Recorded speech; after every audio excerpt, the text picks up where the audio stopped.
السلام علیکم۔ زندگی کی تمام تر راہیں رب سے منسلک ہیں۔ تم کسی راستے بھی جاؤ، شروعات بھی رب سے ہوگی اور اختتام بھی۔ کبھی یہ راستہ خوشیوں کی طرف جاتا ہے تو کبھی غموں کی طرف۔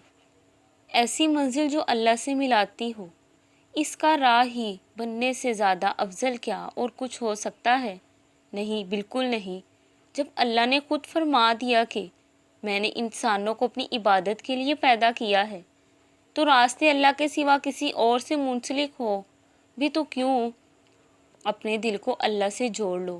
لوگوں سے گہری امیدیں لگانے کی بجائے رب سے دل لگی کر لو۔ وہ تمہیں چھاؤں میں چھپا لے گا اور آنچ بھی نہیں آنے دے گا۔ وہ تم کو اپنی رحمت کے سائے میں رکھے گا اور تمہیں پاک کر دے گا ہر گناہ سے، اور تمہیں وہ عطا کرے گا جس کا تم نے گمان بھی نہیں کیا ہوگا۔